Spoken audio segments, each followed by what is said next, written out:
레위 가족의 게르손 자손에게는 므낫세 반 지파 중에서 살인자의 도피성 바산골란과 그 목초지를 주었고, 또 부에스드라와 그 목초지를 주었으니 두 성읍이요. 이사갈 지파 중에서는 기시온과 그 목초지와 다브랏과 그 목초지와 야르못과 그 목초지와 엔간님과 그 목초지를 주었으니 네 성읍이요. 아셀 지파 중에서는 미살과 그 목초지와 압돈과 그 목초지와 헬갓과 그 목초지와 르홉과 그 목초지를 주었으니 네 성읍이요. 납달리 지파 중에서는 살인자의 도피성 갈릴리 게데스와 그 목초지를 주었고, 또 함못돌과 그 목초지와 가르단과 그 목초지를 주었으니 세 성읍이라.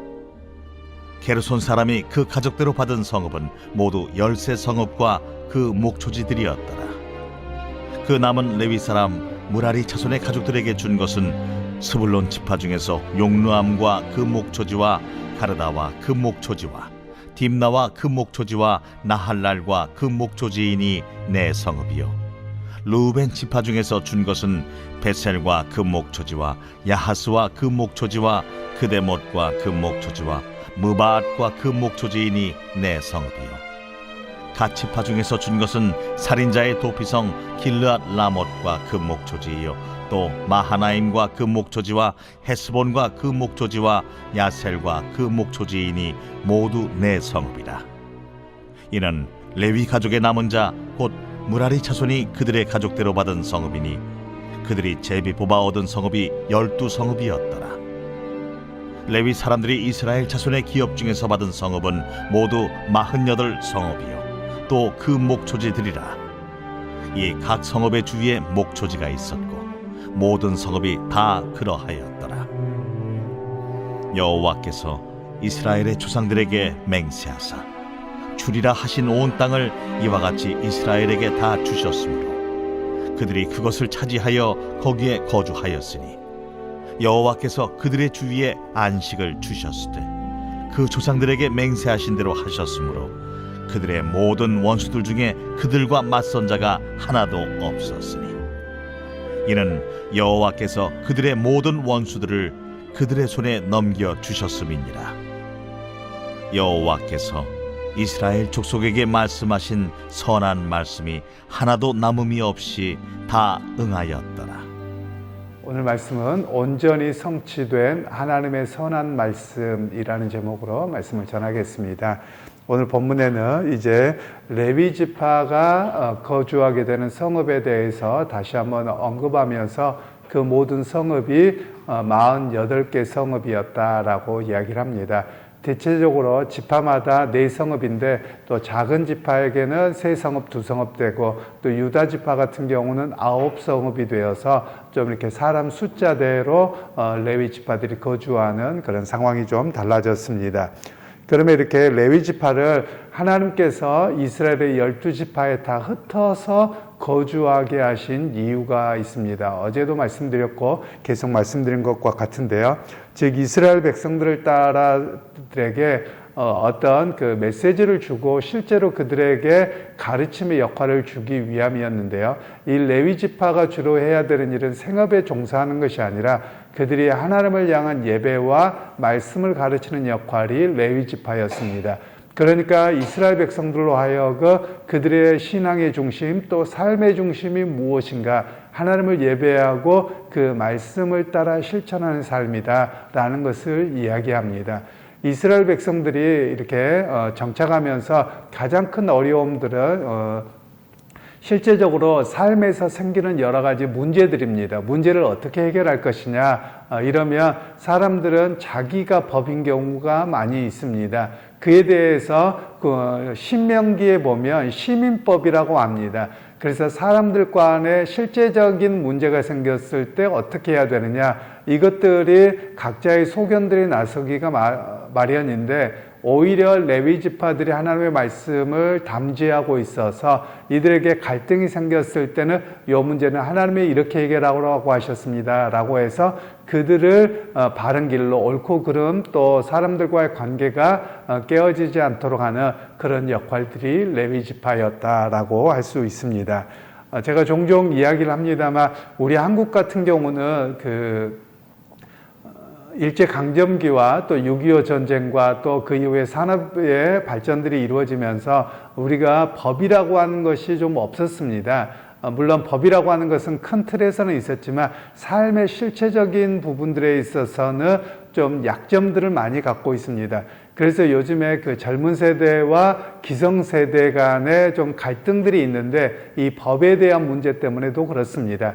예를 들면 과거에만 하더라도 건물을 짓는다. 일단 지어놓고 봐. 어른들은 이렇게 했단 말이에요. 그 세대는. 그렇게 해서 나중에 벌금을 좀 내거나 아니면 시간이 좀 지나면 그냥 다 등록을 받아줬고 특별조치법을 하고 이런 게 일상이었거든요. 그래서 지금도 그 어른 세대에서는 어떤 법보다도 일단 하고 나중에 뭐 어떻게 해결되겠지 이런 입장이 좀 많이 있습니다. 그러나 지금 젊은 세대에게는 모든 게 다 규정으로 법으로 주어졌거든요. 그래서 부모와 자녀 간의 갈등이 뭐냐면 자녀 세대는 그거 부모에게 법으로 안 돼요 라고 이야기하면 어른 세대는 뭐가 안 돼 옛날에 다 그렇게 했는데 이런 갈등들이 있는 것이거든요. 바로 이런 이유는 뭐냐면 우리가 기준이 없었던 겁니다. 삶의 기준이 구체적으로 없었던 그런 상황인데요. 어제 제가 저녁에 잠깐 텔레비전을 보면서 아내하고 그 우리나라의 시사 이런 프로그램을 제가 즐겨 보기는 하는데 내용이 우리나라에서 지금도 여전히 그 선진국이 되었음에도 불구하고 아이들을 외국으로 해외 입양을 보내는 겁니다. 그래서 사실 그런 나라 OECD 국가에서 콜롬비아하고 우리나라밖에 없다고 하더라고요. 또 선진국 중에서는 우리나라밖에 없는 거예요. 좀 의아스럽지 이해가 안 되는 부분들이 많이 있습니다. 그리고 이제 그 통계들과 여러 가지들을 쭉 보면 우리가 그 해외 입양에 전쟁 고아들이 많이 갔을 것 같은데 그렇지 않습니다. 1975년에서 85년까지인데 가장 높았을 때가 85년이랍니다. 이해가 안 되죠. 85년에는 어느 정도였냐면 아이들 100명당 1.3명을 해외 입양 보냈다는 겁니다. 그래서 이게 이해가 안 되는데 그래서 이제 추적을 통해서 쭉 보면 뭐냐면 국가나 또는 그 입양기관에서 아이를 외국에다 팔아 넘기는 겁니다. 그래서 애들을 유괴하기도 하고 또 심지어 애기 태어나자마자 문제가 이렇게 있는 것처럼 해서 이렇게 하고 이게 돈벌이 수단이었었던 것을 아주 적나라하게 보여주더라고요. 그러면 이걸 보면서 제가 무슨 생각을 했냐면 그 많은 기관들 중에 기독교인들이 꽤 많이 작용을 한 것 같아요. 기독교인들이 있었어요. 그러면 여러분 이게 왜 문제가 되느냐 하면 신앙에 있어서 기준이 없어서 그렇습니다. 돈벌이라고 하면 오직 그 수단과 방법을 가리지 않는 거죠. 그런데 오히려 구약 성경의 법으로 이야기하자면 유괴를 하면 돌로 쳐 죽이라고 말씀하고 있거든요. 그럼 국가가 됐든 어디가 됐든 이건 굉장히 큰 문제인 겁니다. 그런데도 우리는 어떤 원칙이 없냐면 아니 그냥 다 지나간 건데 괜찮지 라는 자꾸 묻어버리려고 하는 이런 모습들이 많이 있거든요. 그래서 우리 사회가 갈등이 있거나 상처가 있거나 이럴 때는 그 상처를 온전히 드러내놓고 잘잘못을 따져서 그런 일이 오지 않도록 해야 되는 그런 기준을 세워야 되는데 우리 문화는 지나가 버린 것이 아무렇지도 않으냐. 그러니까 어떤 문제가 발생하냐면 해외 입양을 간 사람들은 부모가 나를 버렸다고 해서 그 상처가 너무 크고 또 부모는 자식을 잃어버려서 평생 그것이 한이 되어서 살아가는 그런 모습들이 너무나도 많더라라는 겁니다. 그래서 얼마나 나라가 이렇게 부도덕하고 그러면 이게 정권들과 이런 것들이 개입이 안 되느냐? 다 개입되어 있거든요. 왜냐하면 이런 모든 것들을 다 부역자들이 해도 너무 많은 겁니다. 제가 전에 있던 교회, 제 아내하고도 이야기를 했습니다만, 목사님과 사모님이 가끔 이제 자녀들이 미국에 있을 때, 미국 갈 때 비행기 값이 비싸니까 이 홀트 아동복지에 연결이 되어서 아이를 안고 가면 비행기 싹을 해주는 겁니다. 그래서 그렇게 하셨다는 거예요. 그래서 저는 참 좋은 일 하셨구나 라고 생각을 했습니다. 그분에게는 개인적으로 좋은 일이었겠죠. 그러나 결국은 뭐 하는 겁니까? 이 아이를 외국에다 수출하는데 부역한 일이 돼버리는 겁니다. 그러니까 얼마나 이게 그냥 한두 사람의 문제가 아니라 사회 전반에 걸쳐서 심지어 이런 경우도 있죠. 예를 들면 홀트 아동복지에서 위탁모라고 하는 사람들도 있습니다. 그러면 제가 사역하던 교회에도 위탁모들이 계시 되셨는데, 그러면 이거를 홀트 아동복지나 뭐 동방 뭐 어디나 뭐 이런 데서 맡깁니다. 그러면 이 아이를 잘 돌보죠. 아무것도 모르고 했습니다. 그런데 나중에 보니까 이 아이를 몰래 빼돌리고 유괴하고, 그리고 이렇게 해서 아이를 맡겨서 잠깐 돌보고 그리고 다 돈벌이 수단으로 전락해버린 이런 사회 전반적인 문제라는 겁니다. 여러분, 이런 게 왜 무너졌느냐라고 이야기하면 기준이 뭐냐라고 하는 겁니다. 기준이 사람에게는 돈이었다라는 겁니다. 기독교인이었든 아니었든 상관없이 사회 구조가 다 돈인 겁니다. 그러니까 이건 잘못된 것이죠. 오히려 기준이 무엇이어야 되느냐면, 물론 기독교인들에게서는 하나님의 말씀을 따라서 사람의 생명과 사람의 삶이 얼마나 소중한가, 이것을 먼저 두어야 되는데 그렇게 두지 않았다라는 겁니다. 세상에서의 관점에서 보면 국가나 사회나 개인에게 뭘 봐야 되는, 인권이 얼마나 중요한가, 그리고 아이와 부모, 여성들은 얼마나 보호받아야 될 존재인가, 이걸 우선 세워야 되거든요. 그러나 그걸 하지 않았다라는 겁니다. 즉 이스라엘 백성들에게는 과거에 성문법이 없죠. 이 시대만 하더라도 오늘날과 같은 법들이 없음에도 불구하고 하나님께서 이들을 레위지파를 흩어서 두신 가장 큰 이유는 너희에게 기준이 뭐냐라는 겁니다. 즉 너희들은 하나님의 말씀을 따라서 실제적인 삶을 어떻게 살아가야 되는지에 대해서 가르침과 배움을 따라서 살아가도록 그렇게 말씀을 하신 겁니다. 그런데 제가 종종 이야기합니다만, 우리에게 어떤 원칙을 이야기하면 어떻게 그렇게 사는데 그렇게 살다가 다 굶어 죽어. 우리는 이런 논리가 우선이거든요. 그런데 이런 논리가 다 잘못됐다라는 겁니다. 오히려 가족들이 좀 가난하고 못 살아도 여러분, 가족이 함께 사는 게 더 중요하지요. 그런데 우리는 자녀들을 그렇게 팔아넘기는 일이 일상적인 일이었고, 또 저희 부모 세대들을 보면 가족이 어렵고 힘들면 부모가 어떻게 합니까? 자녀들을 수양딸로 보냅니다. 말이 좋아서 수양딸이지 사실은 식모로 보내는 일이었거든요. 식모로 해서 입 하나 덜자라고 해서 자녀들을 돈 얼마 주고 팔아넘기고 뭐하고, 이게 우리의 부모 세대들의 모습이거든요. 그것이 그대로 이어졌다 우리의 상처요, 또 우리의 문제라는 겁니다. 이거는 뭐 때문에 그러냐? 사람의 가장 소중한 가족관계에 대한 중심을 두지 않았기 때문에 그런 문제라고 할 수 있는 것입니다. 그래서 오늘 우리 그리스도인들이 해야 될 일들이 있습니다. 여전히 해야 될 일들이 뭐냐면 기준을 어디에 세우느냐라는 겁니다. 여러분, 철저하게 제가 며칠 전에도 이야기를 했습니다만 우리의 신앙에서 또 삶에서 주어가 바뀌어야 돼요. 우리는 주어가 다 나예요. 그래서 하나님이 나에게 어떻게 해주셨고, 그리고 하나님이 나에게 무엇을 해주셨고, 나는 기도했는데 하나님 응답은 어떻고, 다 내가 주어가 되어져 있거든요. 그런데 여러분, 이렇게 되면 결국 우상 숭배로 빠집니다. 어떤 우상입니까? 자기가 우상이거든요. 이런 문제가 다 이런 문제를 야기하시는 거고요. 그러나 성경에서 보면 주어는 하나님이십니다. 그래서 하나님께서 당신의 역사를 이어갈 때 나를 그 시대에 맞추어서 어떻게 사용하시는가, 또 나를 어떻게 그 역사에 편입되어서 살아가게 하시는가, 하나님이 주어시거든요. 그런 측면에서 오늘 우리에게 바뀌도록 하는 그런 내용이라고 할 수 있겠습니다. 그리고 나서 이제 마지막 44절, 45절에는 결론을 내립니다. 결론이 뭐냐면 여호와께서 말씀하신 대로 다 이루어졌다라는 이야기를 합니다. 여기에도 주어가 하나님이시죠. 그냥 이스라엘 백성들이 자기 원하는 대로가 아니에요. 다 여호와께서 말씀하신 대로, 모세에게 말씀하신 대로 그 일들이 다 이루어졌습니다 라는 이야기를 오늘 본문에서 말씀합니다. 그러면 이렇게 하나님께서 성경에 기록을 하게 하신 이유가 있습니다. 우리에게도 마찬가지인데요. 성경에 어찌 보면 우리 발음도 어려운 성어들과 여러 가지를 다 언급하신 이유가 있어요. 그러면 그 이유가 무엇이냐라고 할 때 우리에게 말씀하신 것은 그때 말씀하셨던 하나님의 역사가 이루어졌다라는 겁니다.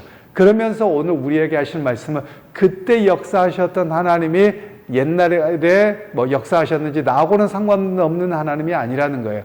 그때 역사하신 하나님이 오늘도 역사의 주관자가 되어서 오늘 또 역사하십니다. 그래서 우리로 하여금 어떤 고백을 하게 되냐면 그때 역사하셨던 하나님의 역사와 현장들과 또 오늘 성업들을 보면서 오늘 우리에게도 기대하고 살게 하시는 겁니다. 즉 내 뜻대로가 아니라 하나님께서 당신의 말씀을 따라서 이루어져 가기에 오늘 또 우리의 기준과 삶을 하나님께 중심을 두고 살아가도록 하시는 그런 말씀이라는 것입니다.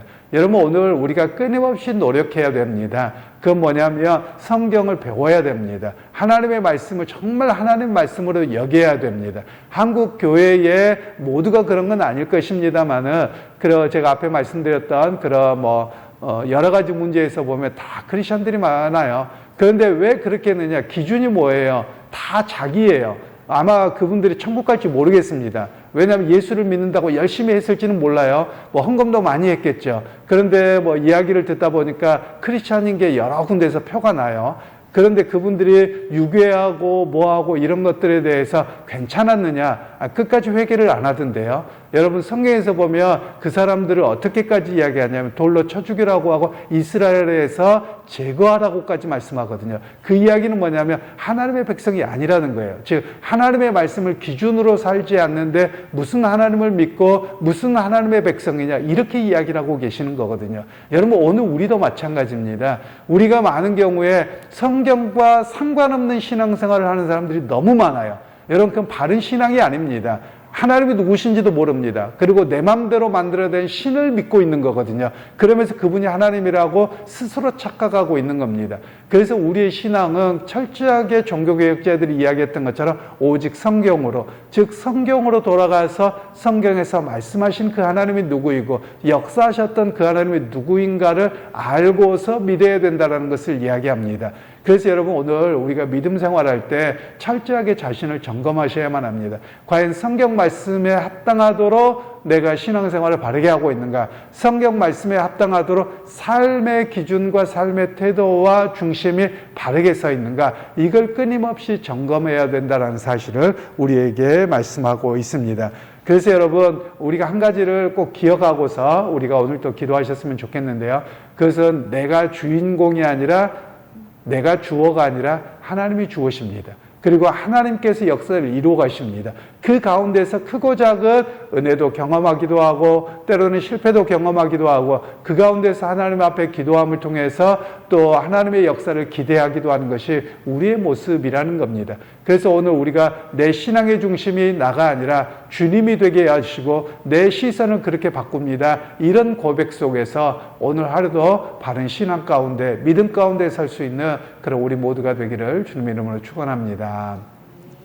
하나님 오늘 또 말씀을 통해서 이렇게 발음도 어려운 수많은 성읍들이 어떻게 레위 지파에게 주어졌는지 기록하게 하셨고 그것을 통해서 오늘 우리에게 이스라엘 백성들이 어떤 기준으로 살아가야 되는지 또 앞으로 오늘 우리도 어떤 기준 속에서 살아가야 되는지를 말씀하셨습니다. 하나님 우리가 바른 믿음 생활을 갖기를 원합니다. 내가 주어와 중심이 아니라 주님께서 중심이 되시오매 오늘 또 그 역사 속에서 나를 이 시간 불러주셨고 그 하나님의 역사 속에서 나를 교회로 봉사하게 하셨습니다. 그 은혜에 감사하면서 날마다 한 걸음 한 걸음 주님이 기뻐하시는 거룩한 믿음의 삶이 되게 하옵소서. 예수님의 이름으로 기도하옵나이다. 아멘.